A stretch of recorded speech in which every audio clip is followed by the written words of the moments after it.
फिर जबरदस्त लूटी पड़ गई। फैसल ने फोन किया, बोले मुझे याद है, आप कस्टम पे जाओ, आप पहुंचेंगे तो CRO क्या वो ये अंग्रेजी में बोलते हैं, बस मेरा ऑर्डर पहुंच जाएगा।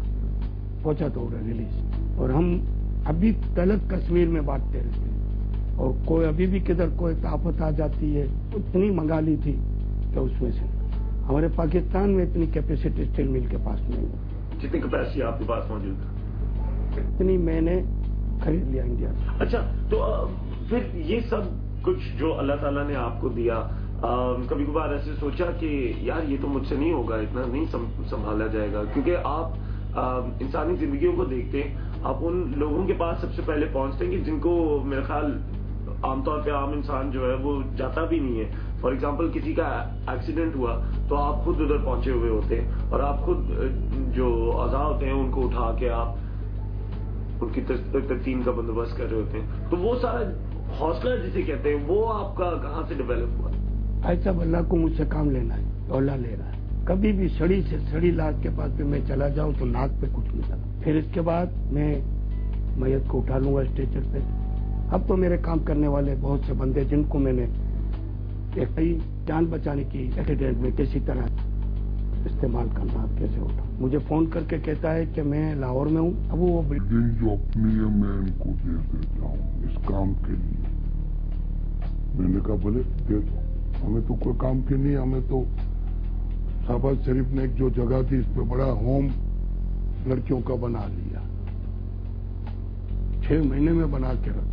नक्शा हमारा होता है, हम अपनी आइडिया से बना, वो चल रहा है। पीछे बिल्डिंग दे दी करोड़ों रुपयों, अब उसमें सब ट्रेनिंग ले रहे हैं। हमारे बंदे भी यहाँ से जाते हैं टीमें, फिर जहाँ होते हैं वहां से पहुंच कर फिर वहां वो ट्रेनिंग देते हैं कि एक्सीडेंट में इंसान की जिंदगी को कैसे बचाया जाए, फर्स्ट एड जो है वो किस तरीके से क्योंकि उठाने में थोड़ी सी गलती होती है तो ज्यादा हम इसको माजूर करते हैं या मौत तलब पहुंचाते हैं। मुझे तजुर्बा कि बच्चे गिरते थे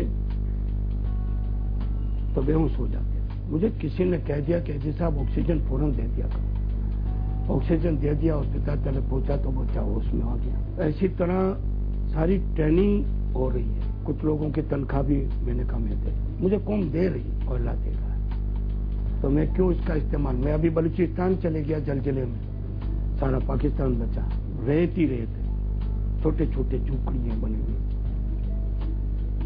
बड़ी बिल्डिंग होती तो वहां हजारों लोग मर जाते। मिनिस्टर थे, उनके साथ चले गए, उनको जाके उनके झुग्गियों के पास खड़े रहती थी। एक बलूच लड़की उनसे बात करती थी बलूच में, एजी, अरे हाँ एजी साहब को तो हम टीवी रेडियो में सुनते हैं सब बात।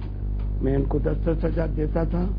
ये कहती है जिंदगियों में हमने पहली दफा इतने पैसे देखे। माशाल्लाह, अल्लाह ताला जो है यकीनी तौर पे जो इंसान सच्चे दिल से कोशिश करता है किसी भी काम के लिए, अल्लाह ताला जरूर उस इंसान की मदद करता है। और ईदी साहब को देख के इस चीज का बखूबी अंदाजा होता है कि वाकई सच्चे दिल से जिस बंदे ने मेहनत की होगी उसको अल्लाह ताला क्यों नहीं नवाजेगा उन तमाम चीजों से जो वो चीजें चाहता है।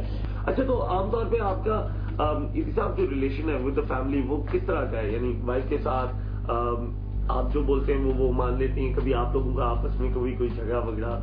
नहीं, हमारा 50 साल में कभी भी कोई झगड़ा नहीं, एक बार कभी भी कुछ नहीं।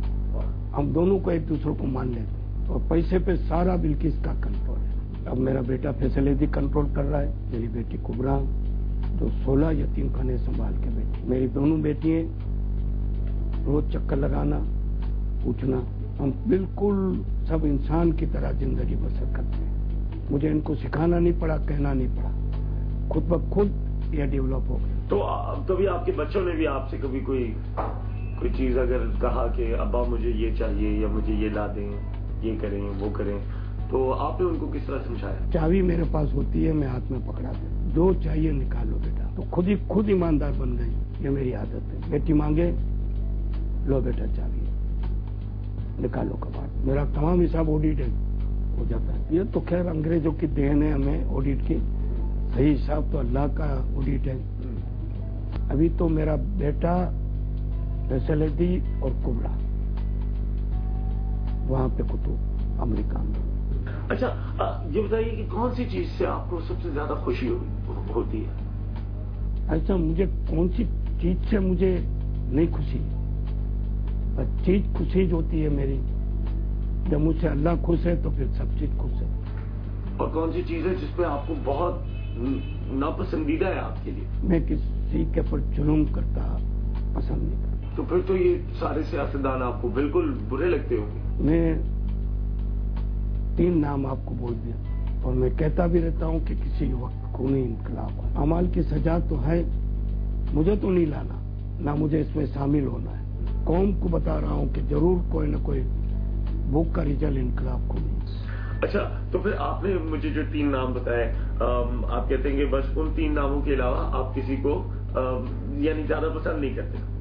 زیادہ کا پسند ہی نہیں کرتا، بالکل بھی نہیں کرتے۔ 60 سال کے اندر کس نے ایمانداری سے مسلک کا بھلا کیا؟ جو کرنے نکلے ہیں ان کو کرنے نہیں دیا گیا، کوئی نہ کوئی طریقے سے ان کو ختم کر دیا۔ میں بھی انسان تو ہوں، عقل ہے، سمجھتا ہوں اللہ مجھ سے اتنا بڑا کام لے رہا ہے۔ ایک عورت آ کر کہتی ہے کہ میرا بیٹے کو کینسر ہو گیا، یہ انجیکشن ہے 16,000 کا، تو میں نہیں دیکھوں گا کہ اس کے پیچھے یہ غربت کس کی وجہ سے، سیاستدان، سرمایہ دار، زمیندار، جاگیردار کی وجہ سے۔ سرمایہ دار تو لے لے گا، غریب کہاں جائے گا بیچارہ؟ صاحب، جب آپ کی ان سارے بڑے بڑے لوگوں سے ملاقات ہوتی ہے تو کن چیزوں کے بارے میں یہ بڑے بڑے لوگ آپ سے بات کرتے ہوں گے؟ نہیں، مجھے تو تعریف کر کے بھگا دیتے، ان کو بتایا کہ زیادہ بس مت بٹھاؤ، نہ زیادہ نہ کرو۔ میں جاتا بھی نہیں ہوں نا، بس ایک زرداری ایک دفعہ بلایا تھا کیا دینے کے لیے، کوئی مجھے بھی یاد نہیں رہتا، مجھے تو کوئی پرواہ ہی نہیں ہے۔ مگر پھر بھی آپ نے یاد دہانی کے لیے لکھا ہوا ہے آپ بالکل پیچھے کہ کراچی 21 جولائی 2010 کو صدر آصف علی زرداری بلاول ہاؤس میں اپنے اعضاء عطیہ کرنے کی تقریب میں ڈاکٹر، ہاں، تو یہ مجھے خوشی ہوئی کہ چلو کچھ بھی ہے، اپنی باڈی تو قوم کو دے دی، جیسے میں دیکھ کر بیٹھا ہوا ہوں، تو میں نے کہا دوسرا بھی میرا ساتھی دار تو بنا۔ مگر یہ باڈی زندگی میں اگر آدمی پہلے دان کر دے تو زیادہ اچھا نہیں؟ ایسا دان تو کر دیا زندگی میں، اب لے سکتے مرنے کے بعد، جندے جندے تو قریب پہ چھری نہیں پھرائیں گے۔ تو ایدی صاحب، آپ مجھے یہ بتائیں کہ آگے آپ نے کیا سوچا ہوا ہے اپنے اسی ایدی فاؤنڈیشن کے لیے؟ ایک بڑا بیسک سٹرکچر ہمیں نظر آتا ہے، جو کہ بیسک ہونے کے ساتھ ساتھ ایک بڑا مستحکم اور بڑا زبردست سٹرکچر ہے اس طرح کی سروسز کا پاکستان کے اندر۔ آگے آپ اس سٹرکچر کو کس طرح کی سپورٹ آپ چاہ رہے ہیں کہ آپ کو ملے، اور مزید فیوچر میں کیا پلانز آپ نے بنائے ہوئے؟ جو مجھے کنٹینیو قوم دے رہی ہے وہ دیتی رہے، انشاءاللہ کوئی وقت آئے گا تو قوم کو یہ کہنا پڑے گا کہ فاؤنڈیشن مکمل اپنے پیروں پہ۔ میں تو چلے دوں گا، میرے بیٹوں کو، بیوی کو، سب کو بھکاری بنا کے تو نہیں جاؤں گا، فاؤنڈیشن کو اپنے پیروں پہ کھڑا کر کے ہی انشاءاللہ میں جاؤں گا۔ اللہ تعالیٰ آپ کو صحت دے، تندرستی دے، عمر دے، اور اس کے ساتھ ساتھ آپ کا سایہ جو اتنے سارے لوگوں پہ ہے وہ اللہ تعالیٰ برقرار رکھے۔ ایدی صاحب، آپ کا بہت بہت شکریہ، آپ سے ہم نے ایسے سوال کر لیے جو کہ عام طور پہ شاید آپ سے کوئی بھی نہ کرتا ہو، لیکن آپ نے اپنے قیمتی وقت میں سے ہمیں یہ وقت دیا، بہت بہت شکریہ۔